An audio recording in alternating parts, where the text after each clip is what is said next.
Assalamualaikum warahmatullahi wabarakatuh. Halo teman-teman semuanya, senang sekali bisa berjumpa kembali. Semoga teman-teman dalam keadaan yang baik dan dalam lindungan Allah SWT. Tetap jaga kesehatan, apalagi di zaman pandemi seperti ini, kita diharuskan untuk tetap menjaga imun dan menjaga iman agar keseharian ataupun kegiatan sehari-hari itu bisa berjalan dengan lancar. Alhamdulillahirrahmanirrahim, pada pagi hari yang cerah ini, saya diberi kesempatan untuk sedikit membahas jurnal pendidikan mengenai tentang korelasi pentingnya mahasiswa dengan membaca dan menulis. Di mana di sini kita akan mengupas tuntas mengenai tentang hubungan mahasiswa dengan literasi, yaitu unsur membaca dan menulis. Seberapa penting apakah menulis dan membaca ini bagi seorang mahasiswa yang notabene setiap harinya itu bergelut dengan dunia keilmuan sesuai dengan jurusan yang diambilnya. Seperti itu. Kita akan membuka sedikit juga mengenai tentang permasalahan yang terjadi di masyarakat khususnya mahasiswa, yaitu kurangnya minat dan baca. Lalu selanjutnya kita akan membahas juga mengenai tentang faktor-faktor kurangnya minat dan baca, lalu dampak buruk jika mahasiswa itu kurang dalam literasi, seperti itu. Tapi yang menjadi sorotan di video kali ini yaitu bagaimana pentingnya literasi, yaitu unsur membaca dan menulis bagi seorang mahasiswa. Oke, tapi sebelum itu saya akan memperkenalkan terlebih dahulu. Perkenalkan, nama saya Fadli Ikrom. Saya berkuliah di UIN Profesor Kiai Haji Saifuddin Zuhri Purwokerto, kelas 1 HC dengan NIM 21411301157 semester 1. Dan video ini dibuat untuk memenuhi tugas UAS mata kuliah Bahasa Indonesia yang diampu oleh Dr. Teguh Trianton MPD. Oke, langsung saja kita ke slide materi, yaitu hubungan mahasiswa dan kreatif menulis, yaitu literasi membaca dan menulis. Dimana seperti yang sudah kita ketahui bahwa mahasiswa dan kegiatan kreatif menulis itu tidak dapat dipisahkan, karena mahasiswa yang setiap harinya itu bergelut dengan keilmuan sesuai dengan jurusannya. Nah, ilmu pengetahuan yang dimiliki oleh mahasiswa ini menjadikan mahasiswa itu kritis dalam menanggapi isu-isu sosial, fenomena-fenomena sosial, ataupun masalah-masalah sosial, masalah kultur sosial yang terjadi di dalam masyarakat. Jadi kata kunci di dalam slide ini yaitu ilmu pengetahuan. Nah, salah satu cara untuk membuka ilmu pengetahuan tersebut yaitu kan dengan membaca dan menulis. Jadi membaca itu kan sebagai jendela dunia, dan menulis itu adalah salah satu cara untuk mencatat sejarah dunia. Jadi jika kita analogikan dengan jendela dunia dengan jendela rumah, jadi jika semakin banyak jendela rumah yang kita buka, maka sirkulasi udara ataupun cahaya yang masuk ke ruangan tersebut itu akan semakin banyak. Nah, kalau kita samakan dengan jendela dunia, jika jendela dunia itu semakin banyak, maka ilmu pengetahuan kita juga semakin banyak. Dan dari ilmu pengetahuan tersebut, kekritisan kita dalam menanggapi isu-isu sosial juga semakin banyak pula. Nah, seperti isu-isu yang terjadi sekarang ini, kekritisan sosial itu bukan melulu soal demo-demo dan demo, teman-teman. Tetapi kemarin seperti erupsi Gunung Semeru, mahasiswa dari LK maupun orda-orda organisasi daerah itu berlomba-lomba dalam hal kebaikan, yaitu menggalang dana dalam wacana membantu masyarakat yang tertimpa musibah di Gunung Semeru. Nah, itu termasuk kekritisan mahasiswa yang betul-betul harus kita kembangkan. Nah, salah satu cara mengembangkan kekritisan tersebut kan dengan membaca dan menulis, seperti itu. Jadi di sini unsur membaca dan menulis ini bagi seorang mahasiswa itu sangat penting, teman-teman. Seperti itu. Kita lanjut ke slide selanjutnya. Mahasiswa dan kegiatan kreatif menulis itu tidak bisa dipisahkan, karena mahasiswa merupakan individu yang setiap harinya bergelut dengan bidang keilmuan sesuai dengan jurusan keilmuan yang diambilnya. Ilmu pengetahuan yang luas ini menjadikan mahasiswa kritis dalam melihat fenomena. Lanjut ke slide selanjutnya. Nah, ini menjadikan unsur membaca menulis ataupun literasi ini penting bagi mahasiswa, seperti itu.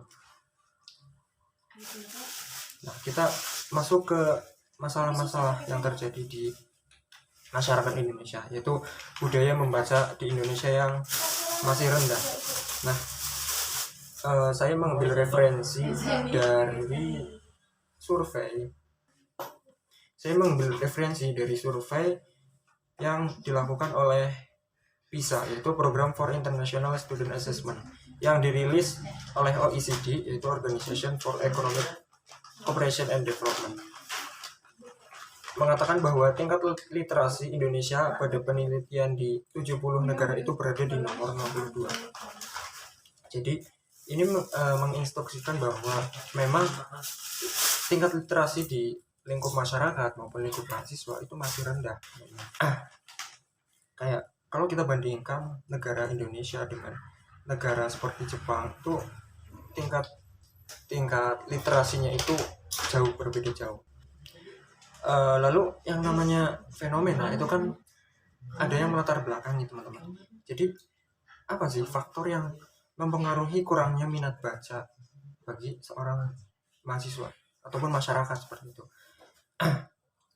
Faktor yang pertama yaitu lemahnya sarana dan prasarana pendidikan. Mungkin sebagian besar masyarakat di Indonesia itu sudah menyadari bahwa infrastruktur pendidikan di Indonesia itu masih lemah. Jadi contoh sepelenya, teman-teman, jika ada perlombaan yang melibatkan sekolah-sekolah di kota maupun sekolah-sekolah di desa, pasti kebanyakan pemenangnya itu sekolah-sekolah yang ada di kota.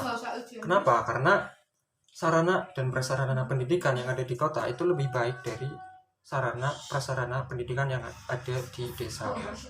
Otomatis SDM-nya juga bagus. Nah, padahal saya percaya kemampuan masyarakat ataupun anak-anak sekolah yang ada di desa itu tidak kalah jauh lebih baik jikalau sarana dan prasarana pendidikannya itu sama rata kayak gitu.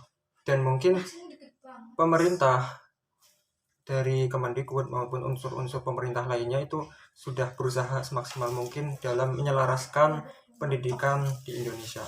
Nah, PR kita adalah mendukung upaya tersebut dan sebisa mungkin mendoakan agar infrastruktur pendidikan di Indonesia ini jauh lebih baik lagi. Lalu faktor yang kedua adalah kurangnya pengelolaan perpustakaan. Nah, saya mengambil referensi dari web dari Dinas Perpustakaan Provinsi Banten. Idealnya perpustakaan sekolah dikelola dengan memenuhi standar pengelolaan perpustakaan. Namun masih banyak sekolah belum mengupayakan pendirian perpustakaan. Kalaupun ada, itu pun seadanya. Untuk membangun manusia Indonesia yang cerdas, itu dibutuhkan sarana dan prasarana yang memadai, pembelajaran dan peningkatan pengetahuan yang representatif. Sudah saatnya semua unsur terkait tersebut memikirkan apa yang seharusnya direalisasikan. Jadi, kurangnya pengelolaan perpustakaan ini masuknya ke sarana prasarana pendidikan. Kenapa penting sekali? Karena memang ini merupakan hal yang sangat vital di dalam pendidikan. Itulah mengapa lemahnya sarana dan prasarana pendidikan dan kurangnya pengelolaan perpustakaan itu saya masukkan ke faktor kurangnya minat baca. Karena ini sangat vital sekali. Lalu faktor yang ketiga itu tidak memanfaatkan teknologi dengan baik.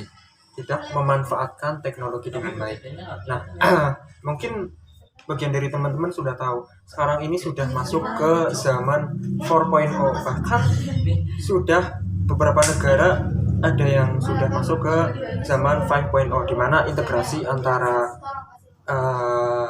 teknologi dengan kolektif budaya itu selaras.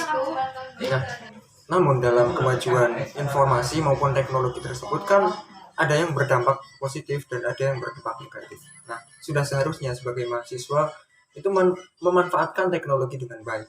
Bagaimana bisa menyaring teknologi-teknologi yang dirasa kurang bermanfaat bagi seorang mahasiswa.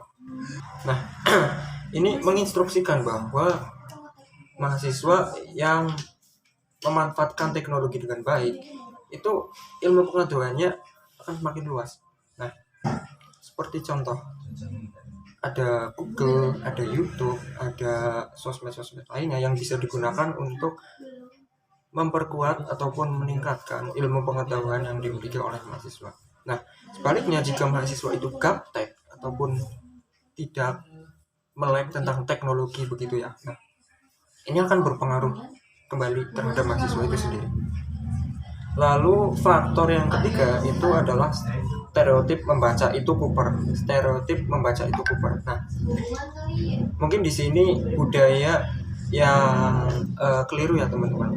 Nah, di sini banyak remaja yang mengatakan bahwa orang-orang yang sering membaca ataupun orang-orang yang selalu membaca itu kurang pergaulan, jarang keluar rumah. Nah, di sini sudah seharusnya bagi mahasiswa untuk merubah stereotip mahasiswa, stereotip masyarakat ataupun stereotip remaja yang mengatakan bahwa membaca itu kuper, itu kita hilangkan. Seperti itu. Nah, ini persepsi dari saya pribadi. Teman-teman boleh setuju, teman-teman boleh tidak setuju. Jika tidak setuju, silahkan tulis di kolom komentar. Kita lanjut ke slide selanjutnya, yaitu dampak buruk kurangnya minat baca dan menulis mahasiswa. Nah, kita bagi menjadi dua, yaitu bagi mahasiswanya sendiri dan bagi negara. Nah, yang pertama bagi mahasiswanya sendiri, dampak buruk jika mahasiswa itu kurang literasi ataupun kurang minat baca.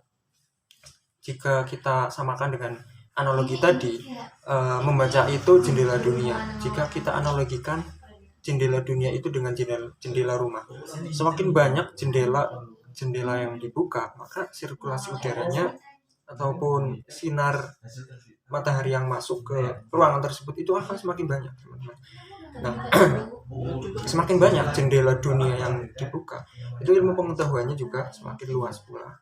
Nah, itulah mengapa jika mahasiswanya itu kurang literasi, maka ruangannya itu akan gelap. Sebaliknya, jika mahasiswanya itu sering membaca, sering literasi, sering menulis, maka ruangannya itu akan terang. Seperti itu. Lalu dampak buruk bagi negaranya sendiri. Nah, saya sudah singgung tadi, jika kita samakan atau jika kita bedakan negara Indonesia dengan negara Jepang, itu jauh sekali tingkat literasinya. Nah, negara Jepang itu di dalam transportasi umum, di dalam ruang-ruang publik, ataupun di dalam halte, di dalam pokoknya di ruang-ruang publik itu disediakan buku bacaan. Nah, itulah mengapa Jepang itu menjadi negara yang sangat maju, karena itu tadi literasinya itu juga maju, teman-teman. Nah, jikalau mahasiswanya itu literasinya kurang, maka itu akan berdampak juga dengan negaranya itu akan sulit maju dan negaranya itu akan sulit berkembang. Karena sebagaimana tugas dari seorang mahasiswa, yaitu agent of change dan agent of social control, itu agen penerus dari sosial ataupun agen pengontrol sosial. Sudah semestinya mahasiswa itu dibekali dengan ilmu pengetahuan yang tinggi. Nah, dari sumber dari ilmu pengetahuan yang tinggi itu kan dari membaca dan menulis. Lalu di sini ada manfaat yang sangat penting sekali jikalau kita literasinya itu tinggi, teman-teman. Yang pertama itu ada daya nalar, ada berpikir kritis, mampu bersaing, berdedikasi tinggi, pola pikir, dan lain-lain. Seperti itu. Terima kasih. Baik, mungkin seperti itu saja video dari saya. Terima kasih bagi teman-teman yang sudah menonton video ini dari awal sampai akhir. Mohon maaf jikalau ada salah-salah kata ataupun kesalahan dalam mendeskripsikan kalimat. Mohon seluas-luasnya dimaafkan. Dari saya cukup sekian. Bila ada kesalahan, mohon dimaafkan. Terima kasih. Wassalamualaikum warahmatullahi wabarakatuh.